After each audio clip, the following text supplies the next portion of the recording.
American people and to the world. The United States has conducted an operation that killed Osama Bin Laden, the leader of Al-Qaeda, and a terrorist who's responsible for the murder of thousands of innocent men, women, and children. It was nearly 10 years ago that a bright September day was darkened by the worst attack on the American people in our history. The images of 9/11 are seared into our national memory. Hijacked planes cutting through a cloudless September sky, the Twin Towers collapsing to the ground, black smoke billowing up from the Pentagon, the wreckage of Flight 93 in Shanksville, Pennsylvania, where the actions of heroic citizens saved even more heartbreak and destruction. And yet we know that the worst images are those that were unseen to the world. The empty seat at the dinner table, children who were forced to grow up without their mother or their father, parents who would never know the feeling of their child's embrace, nearly 3,000 citizens taken from us, leaving a gaping hole in our hearts. On September 11th, 2001, in our time of grief, the American people came together. We offered our neighbors a hand, and we offered the wounded our blood. We reaffirmed our ties to each other and our love of community and country. On that day, no matter where we came from, what God we prayed to, or what race or ethnicity we were united as one American family. We were also united in our resolve to protect our nation and to bring those who committed this vicious attack to justice. We quickly learned that the 9/11 attacks were carried out by Al-Qaeda, an organization headed by Osama Bin Laden, which had openly declared war on the United States and was committed to killing innocents in our country and around the globe. So we went to war against Al-Qaeda to protect our citizens, our friends, and our allies. Over the last 10 years, thanks to the tireless and heroic work of our military and our counterterrorism professionals, we've made great strides in that effort.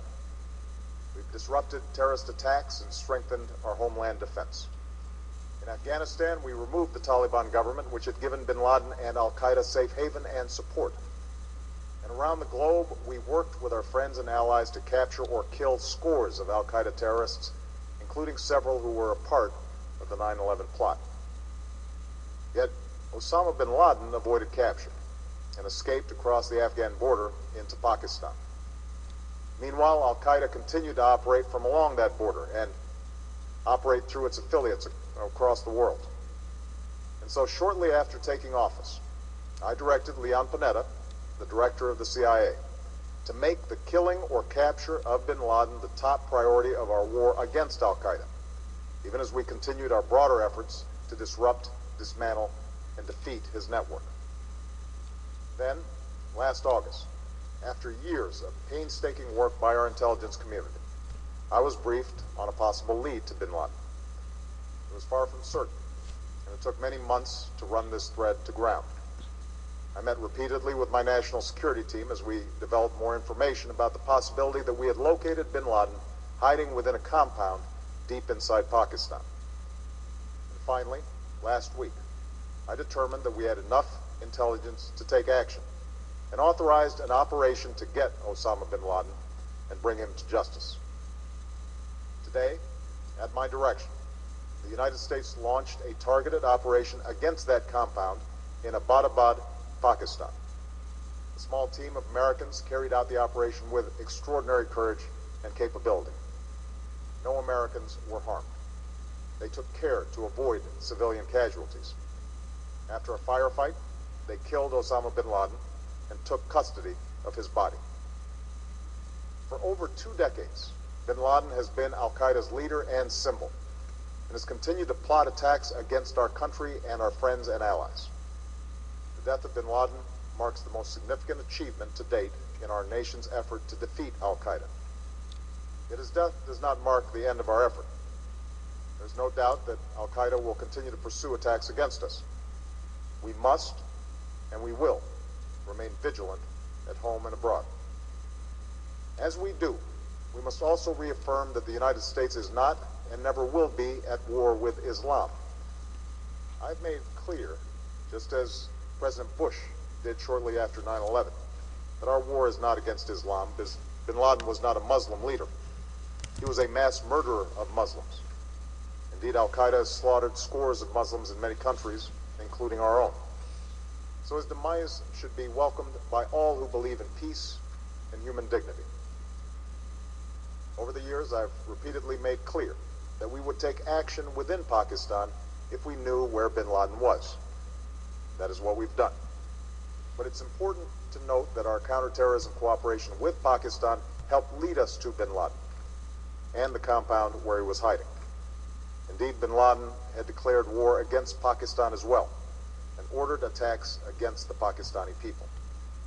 Tonight, I called President Zardari, and my team has also spoken with their Pakistani counterparts.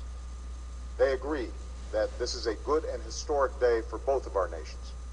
And going forward, it is essential that Pakistan continue to join us in the fight against Al-Qaeda and its affiliates. The American people did not choose this fight. It came to our shores. It started with the senseless slaughter of our citizens.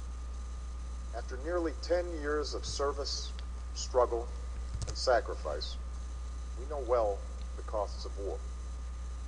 These efforts weigh on me every time I, as Commander-in-Chief, have to sign a letter to a family that has lost a loved one, or look into the eyes of a service member who's been gravely wounded. So Americans understand the costs of war. Yet, as a country, we will never tolerate our security being threatened, nor stand idly by when our people have been killed. We will be relentless in defense of our citizens and our friends and allies. We will be true to the values that make us who we are. And on nights like this one, we can say to those families who have lost loved ones to Al-Qaeda's terror, justice has been done. Tonight we give thanks to the countless intelligence and counterterrorism professionals who've worked tirelessly to achieve this outcome. The American people do not see their work nor know their names, but tonight they feel the satisfaction of their work and the result of their pursuit of justice.